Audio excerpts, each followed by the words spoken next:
Gulf വനിതാ റാണി മത്സരത്തിന്റെ final episode റൗണ്ടാണ് ഇവിടെ നടന്നുകൊണ്ടിരിക്കുന്നത്. ഒരിക്കൽ കൂടി നിങ്ങൾക്ക് പരിചയപ്പെടുത്തുകയാണ് ജഡ്ജസിനെ. നിങ്ങൾക്കേവർക്കും സുപരിചിതയും പ്രശസ്തയും കാതികയും ഗായികയുമായ റംല ബീഗം.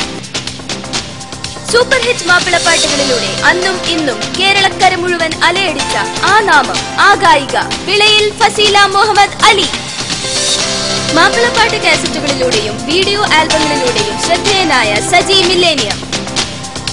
മാപ്പിളപ്പാട്ടിന്റെ ചരിത്രത്തിൽ ശ്രദ്ധേയമായ നാമം, മലബാറിന്റെ സ്വന്തം എഴുത്തുകാരൻ ബാപ്പു വെള്ളിപ്പറമ്പ്. കേരളത്തിലെ മൊത്തം വനിതകളെ ആവേശത്തിൽ ആറാടിച്ച ഈ മത്സരം അവസാന ഘട്ടത്തിലെത്തുമ്പോൾ ഇനി ഒരു കണ്ടസ്റ്റന്റ് മാത്രം ബാക്കി നിൽക്കുന്നു. യെസ്, ഈ വേദിയിലേക്ക് റസിയ ബീഗത്തെ ഞാൻ ക്ഷണിക്കുന്നു. വെൽക്കം റസിയ ബീഗം.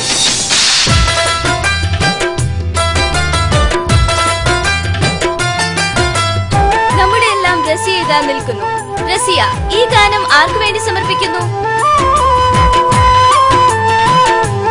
മക്കൾക്കും കുടുംബത്തിനും വേണ്ടി കഷ്ടപ്പെടുന്ന ഒരുപാട് ഭർത്താക്കന്മാർക്ക് വേണ്ടിയും അവരെ കാത്തിരിക്കുന്ന എന്നെ പോലുള്ള ഭാര്യമാർക്ക് വേണ്ടിയും ഞാൻ ഈ ഗാനം സമർപ്പിക്കുന്നു.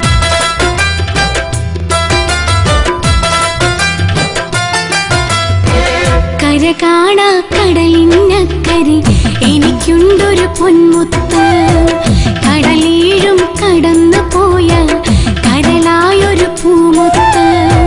കര കാണാ കടലിനക്കരെ എനിക്കുണ്ടൊരു പൊന്മുത്ത്, കടലേഴും കടന്നു പോയ കരളായൊരു പൂമുത്ത്. അവനെന്റെ കരളാണ്, അവനെന്റെ തുണയാണ്, ഉയിരിന്റെ ഉയിരാണ്, എനിക്കുള്ളൊരു തണലാണ്, അലിവുള്ള മനമാണ്, അവനെന്നിലെ സുഖമാണ്. കര കാണാ കടലിനക്കരെ എനിക്കുണ്ടൊരു പൊന്മുത്ത്, കടലേഴും കടന്നു പോയ കരളായൊരു പൂമുത്ത്.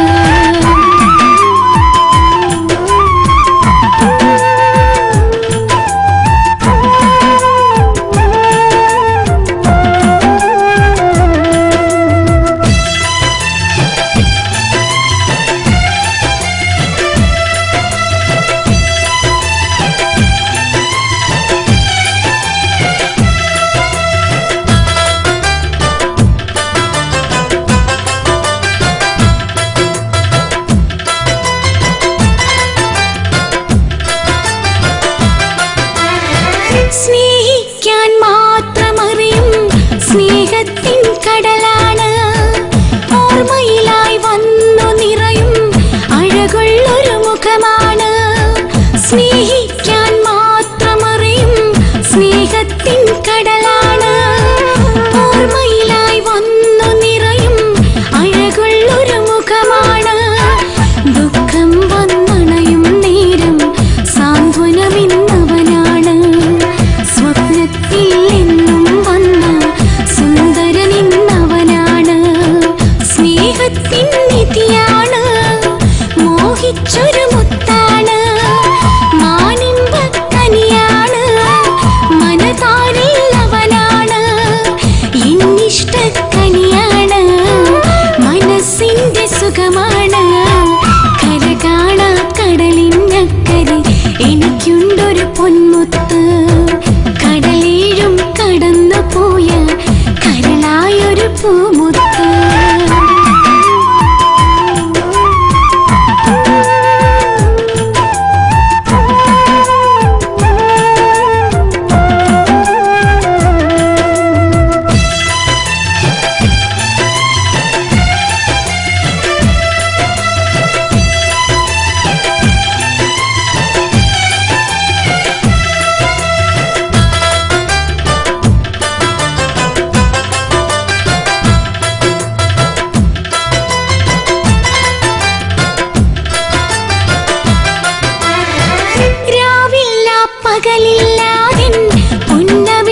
വിധിയേകോ റഹ്മാനേ കനിവേഗ സുബ്ഹാനേ കര കാണാ കടലിനക്കരെ എനിക്കുണ്ടൊരു പൊന്മുത്ത് കടലേഴും കടന്നു പോയ കരളായൊരു പൂമുത്ത് കര കാണാ കടലിനക്കരെ എനിക്കുണ്ടൊരു പൊന്മുത്ത് കടലേഴും കടന്നു പോയ കരളായൊരു പൂമുത്ത് അവനെന്റെ കരളാണ് അവനെന്റെ തുണയാണ് ഉയിരിന്റെ ഉയിരാണ് എനിക്കുള്ളൊരു തണലാണ് അലിവുള്ള മനമാണ് അവനെന്നിലെ സുഖമാണ് കര കാണാ കടലിനക്കരെ എനിക്കുണ്ടൊരു പൊന്മുത്ത് കടലേഴും കടന്നു പോയ കരളായൊരു പൂമുത്ത്